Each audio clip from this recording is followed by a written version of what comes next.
German Chancellor Friedrich Merz is in Turkey on his first official visit since taking office.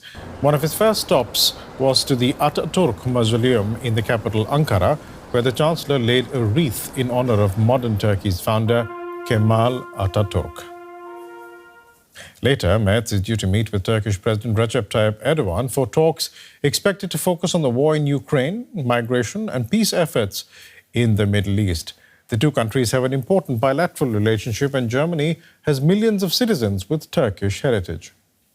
The focus of Merz's visit will be talks with President Erdogan.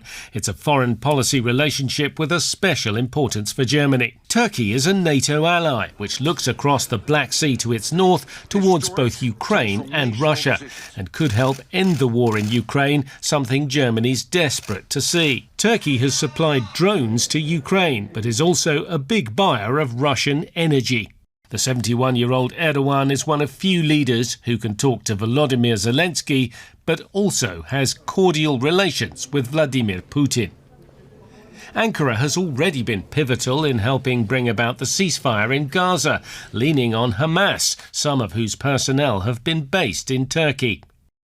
Turkey appears willing to supply troops for a stabilisation force in Gaza, while Germany says it wants to provide technical and financial backing for peace efforts. There's also something Turkey wants from European leaders like Merz: closer defence cooperation. During this trip, an agreement will likely be sealed for Turkey to buy second-hand Eurofighter aircraft from allies in the Gulf to help modernise its air force. In particular, Ankara has been unnerved by airstrikes Israel has carried out, for instance on Turkey's neighbours Iran and Syria.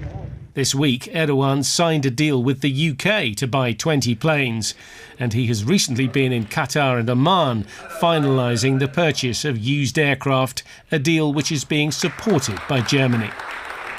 Berlin is keen for Turkey to help with its migration problems, for instance by making repatriations easier, and wants it to move closer to the European Union. But those goals have repeatedly been stifled by concerns on human rights and political freedoms. Merz is not expected to meet with Turkish opposition leaders during this visit. But just this month, new charges were announced against Ekrem İmamoğlu, the former mayor of Istanbul and a popular opponent of Erdogan, who's been in jail since March, accused of spying and corruption. Cases like that make finding the right balance in the relationship with Turkey hard for any German chancellor.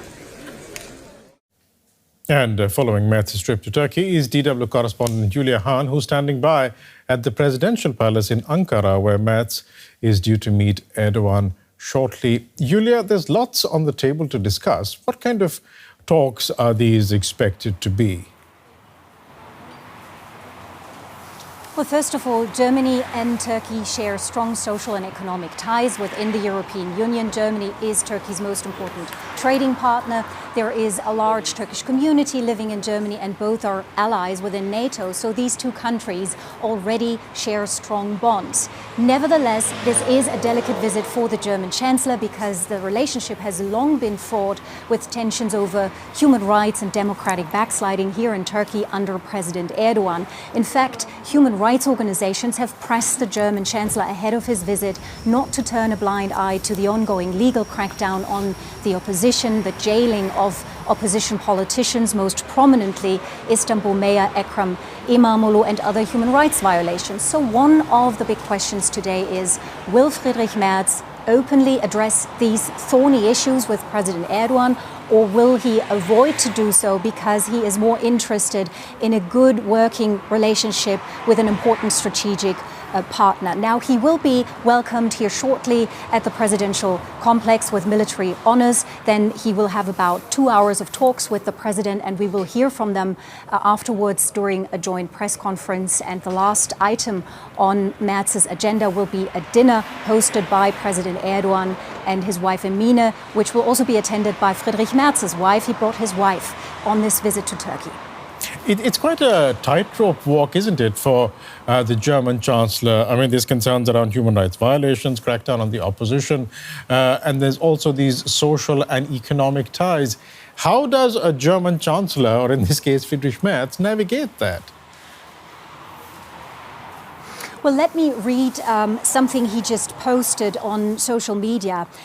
He says, "We are entering a new geopolitical phase. Therefore, we must expand our strategic partnerships, and we should make even better use of the enormous potential of our relations with Turkey." I think that sets the tone. From my understanding, Friedrich Merz wants to boost German-Turkish ties. He wants something like a fresh start in this very difficult partnership. And I think this is mainly driven by geostrategic concerns. We know that the whole security perception in Europe has massively changed vis-à-vis Russia. Turkey is an important NATO ally with the second largest standing army in the alliance to the US.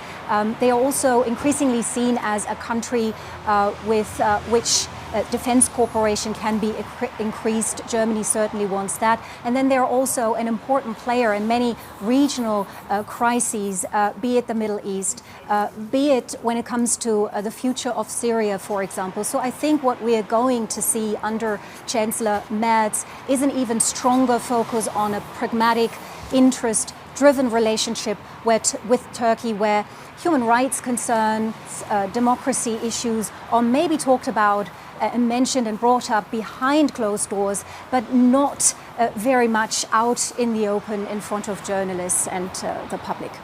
And Julia, what does the Turkish president want out of this relationship? Well, I think President Erdogan has his own wish list. He wants to increase trade with Germany. That would help the ailing Turkish economy. He's also in favor of closer defense cooperation.